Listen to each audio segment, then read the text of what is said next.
usted, ¿no? Listo. Ya. Buenos días a todos. Estamos aquí en el colectivo Cuestascuapa para hacer una cápsula informativa con respecto a lo que se dio allá en Querétaro el 5 de febrero, que fue la presentación de las reformas constitucionales que se pretenden hacer próximamente. Está con nosotros el constitucionalista poblano Miguel Ángel Tejeda Ortega, también está aquí el compañero Daniel Gómez y un servidor Pepe Momoxpan, que es el que les está hablando en este momento, y vamos a darle la palabra aquí a nuestro constitucionalista poblano Miguel Ángel Ortega. Adelante. Muy buenos días. Antes que nada, quiero señalar que las reformas que presentó el presidente Andrés Manuel López Obrador tienen un tinte político y de carácter electoral. Que 18 de ellas, de las 20 que presentó en lo que es el Palacio Nacional, hay un recinto del legislativo que conmemora la Constitución de 1857. 18 reformas tienden a modificar la Constitución y 2 son de carácter administrativo y de carácter penal. De las 18 constitucionales es importante señalar que es difícil que lleguen a aprobarse en la legislatura que está vigente por la sencilla razón de que el partido Morena y sus aliados no tienen las 2/3 partes del Congreso de la Unión para reformar nuestra Carta Magna. De tal manera que en este periodo legislativo, que ya está por terminar en este año, no considero que vayan a pasar, pero sí fijan la agenda política para la futura presidenta de los Estados Unidos mexicanos, ya sea Claudia Sheinbaum o la señora Xóchitl Gálvez. Por eso nosotros los mexicanos, en el momento que vayamos a depositar nuestro voto, debemos de reflexionar perfectamente bien por quién vamos a votar, por qué partidos, y sobre todo con el fin de que obtengamos un Congreso plural, no un Congreso mayoritario de un solo partido, porque eso da un peligro inminente a reformas constitucionales como las que se plantearon el día 5 de febrero. En síntesis, de las reformas constitucionales, unas ya están consagradas en la Constitución, por decir, el artículo 2 constitucional habla de las comunidades afromexicanas y indígenas, que está plasmado en el artículo 2. En consecuencia, no era necesario volverlas a enunciar de que va a ser una nueva reforma constitucional. En tratándose de la pensión de los adultos mayores, ya están previstas en el artículo 4 constitucional, también no era necesario plasmarlas nuevamente. Claro que se reduce la edad de 68 años a 65 años, pero no se mencionó una cantidad que vayan a obtener los adultos mayores por dichas pensiones. Por lo que se refiere a los salarios, que deben ser justos, proporcionales, equitativos, están previstos en el artículo 123 constitucional. De igual manera, se plantea López Obrador 2 reformas que supuestamente son novedosas, pero que habría que analizar si existe el presupuesto para poder llevarlas a cabo. Una de ellas, en tratándose de las becas a jóvenes que no tengan ni trabajo y que también podría estarse refiriendo a los ninis, no tengan ni trabajo ni estén estudiando. El Estado les va a dar un apoyo durante un año de un salario mínimo mensual, pero pues no sabes de dónde vaya a salir el dinero para ese toda esa propuesta. Y de lo que se refiere al sistema de pensiones, está muy peligroso. Puede desequilibrar la economía de nuestro país. Él señala que van a desaparecer la última reforma al sistema de pensiones del año de 1997 y la del 2014. Una fue propuesta por Ernesto Zedillo y otra fue propuesta por Calderón. Pero el meollo del asunto aquí de las pensiones es de que se pretende que el trabajador se pensione con el 100% del último salario.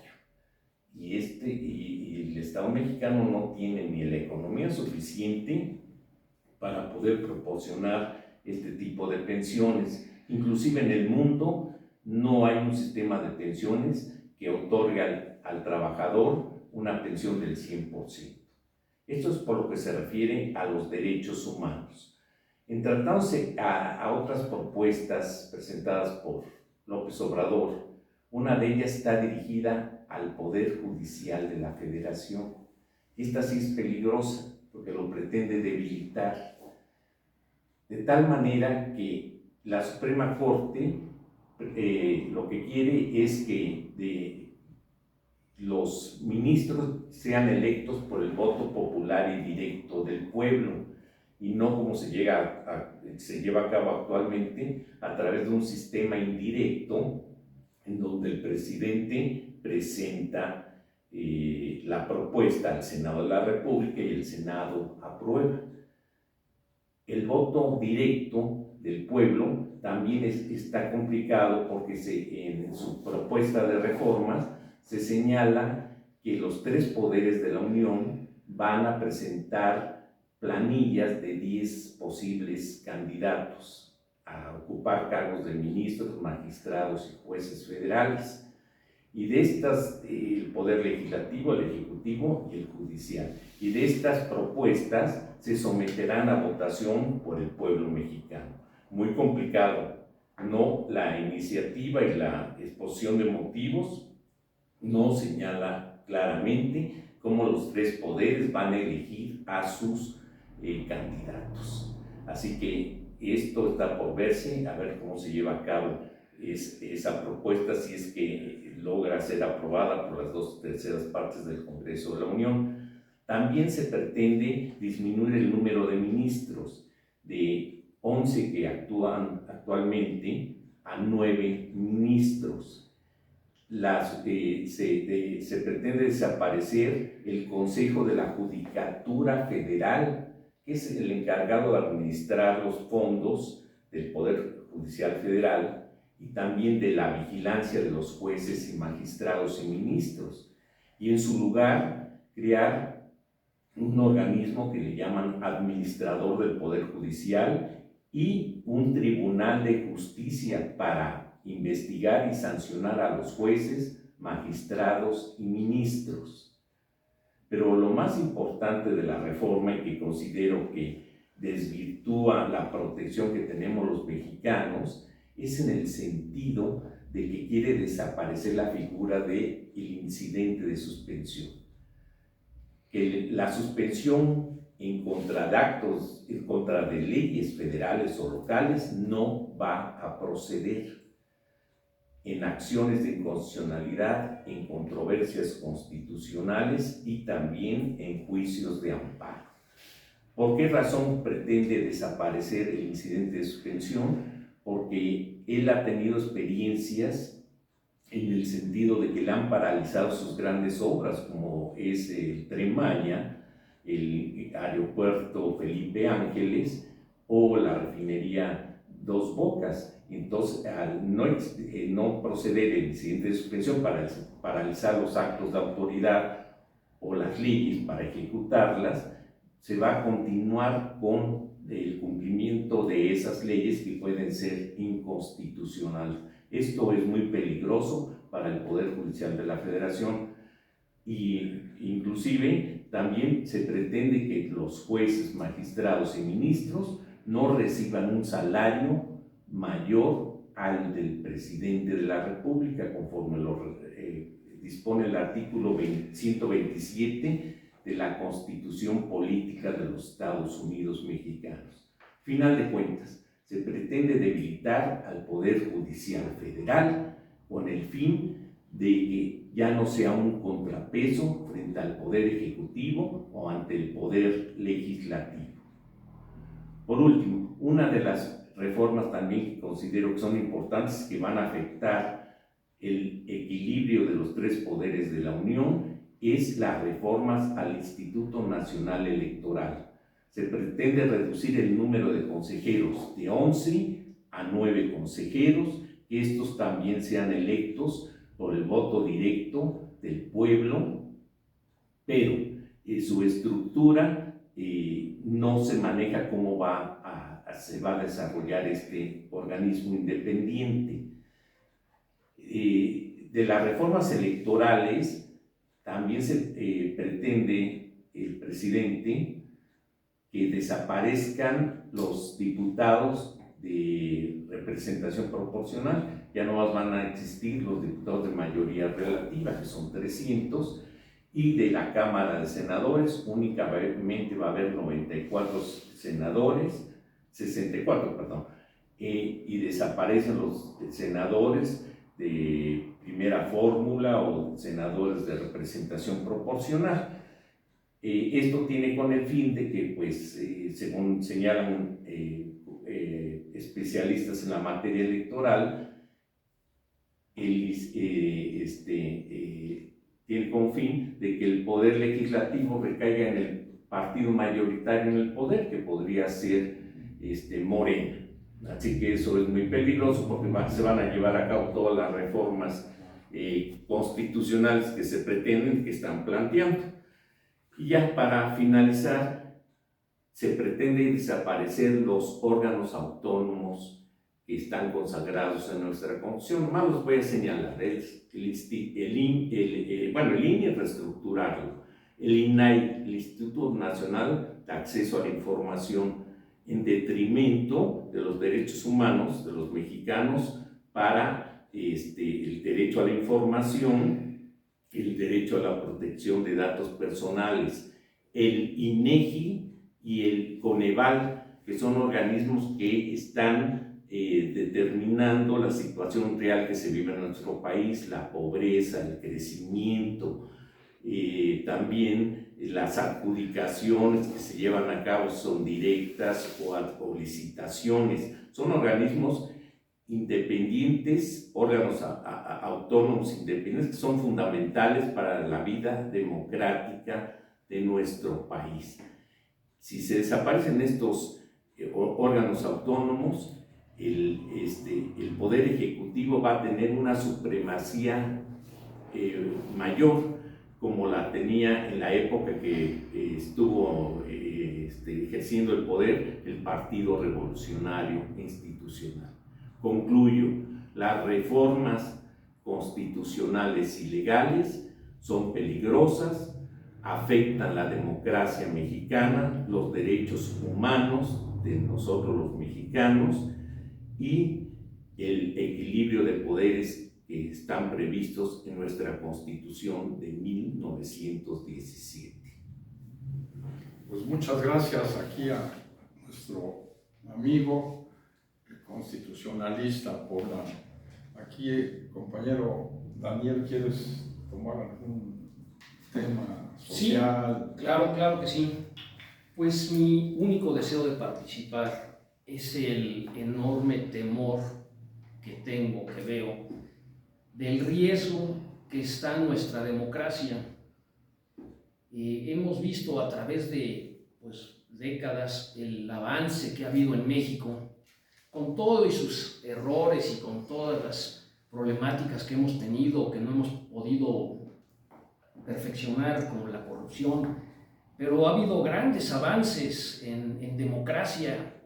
Nos ha tocado a la juventud, les ha tocado ahora vivir en una democracia, una auténtica democracia. Hemos podido elegir a los representantes que el pueblo ha querido y eso está en riesgo, como nunca antes. están poniendo en riesgo nuestra democracia, nos quieren quitar nuestra democracia y eso no lo podemos permitir. Es gravísimo perder nuestra democracia.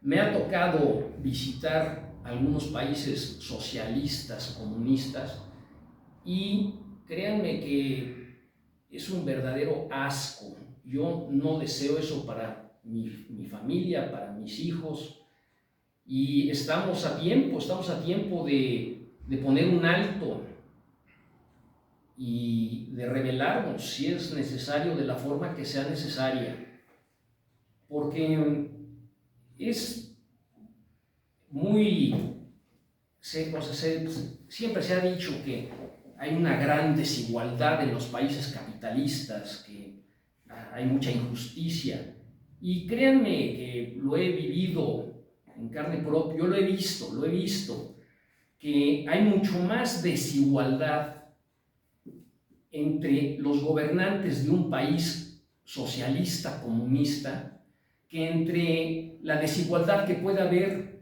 en un país capitalista entre los más ricos y los más pobres. La desigualdad no va mucho más allá de lo económico. En un país capitalista, hasta el más rico tiene que responder a la ley, tiene que hacer frente a sus actos y está en riesgo de ir a la cárcel por cualquier atropello, por cualquier falta a la ley. En un país socialista, comunista, eso no sucede, son unos cuantos los que tienen el poder y ellos son los dueños de absolutamente todo. Son los dueños de las Fuerzas Armadas, de la policía, de la creación de leyes, el poder legislativo, el poder ejecutivo, el poder judicial. Pueden meter a la cárcel a quien quieran, le fincan cargos a quien quieran, pueden entrar a su casa, tomarlo de los pelos y mandarlo a cortar caña o a mandarlo a la cárcel o hasta fusilarlos por cualquier cosa, por cualquier cosa que se les ocurra, cualquier cargo que le quieran fincar solamente por ser oposición a los que tienen el poder. Y eso no lo podemos permitir. Y tenemos que defender nuestra democracia, lo más importante. Tiene que haber un respeto, una defensa a la autonomía de los poderes, del poder legislativo, del poder judicial. Tienen que ser totalmente autónomos y tener el mismo poder que el poder ejecutivo. Tienen que estar a la par, al nivel. Tiene que haber una defensa a nuestras instituciones. Tienen que ser independientes y las tenemos que defender. Al Instituto Nacional Electoral, que tan buen trabajo ha hecho. Lo que hemos logrado con el Instituto Nacional Electoral no lo podemos perder. El INAI no lo podemos perder. Son grandes avances que se han tenido y que no puede haber marcha atrás por un grupito de personas que quieren tener el poder absoluto. Tenemos que defender la libertad de expresión de los ciudadanos, la libertad de prensa, la seguridad a los reporteros, la libertad de reunión, de hacer mítines políticos. Es algo que no se puede perder. Tiene que haber un absoluto respeto a la propiedad privada.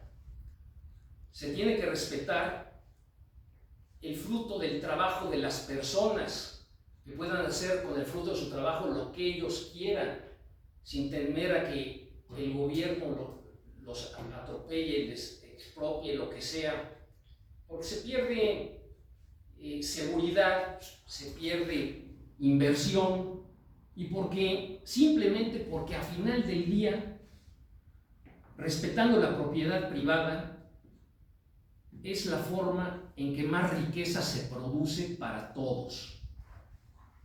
Tenemos que defender los derechos humanos, el derecho de los ciudadanos, la seguridad de los ciudadanos. Se tiene que poner al ciudadano como lo más importante de la sociedad. Si se quiere defender a la sociedad, se tiene que empezar por defender a los ciudadanos en forma individual. La sociedad no es más que una sumatoria de todos los ciudadanos. Los regímenes que le empiezan a dar más importancia a la sociedad que a un ciudadano, pues lo único que logran es poder atropellar los derechos humanos de los ciudadanos con el pretexto de defender la sociedad, y así los gobernantes pueden hacer lo que les da la gana. Para defender a la sociedad se tiene que defender a sus puntos básicos, que son los ciudadanos, son los que conforman la sociedad. La sumatoria de los ciudadanos son la sociedad. Tenemos que defender nuestra seguridad, la seguridad en el país. Se tienen que regresar las Fuerzas Armadas a su origen, a su motivo original, que es darle seguridad al país, darle seguridad a los ciudadanos y a las empresas. Si no tenemos seguridad, este país está dejando de funcionar, está perdiendo su motivo de ser como país. Se está volviendo un estado fallido, porque ya hay varias partes del territorio nacional que ya no está en control del gobierno federal, que ya las Fuerzas Armadas ya no pueden entrar, ya no entran, ya las controlan grupos de crimen organizado, cárteles. Y eso pues no puede ser. Tenemos que recuperar nuestro país. Y quisiera yo, por último, dar un consejo a los ciudadanos que vamos a votar, que no se dejen engañar por unas dádivas que les dan, por un dinero que les dan. Ese dinero está saliendo en gran parte de endeudar al país. Están siguiendo endeudando al país, están pidiendo prestado para poder financiar sus votos, para poder ganar una campaña. Eso es algo totalmente que no tiene ética, debe ser prohibido. Y pues es básicamente lo que quisiera yo exponer.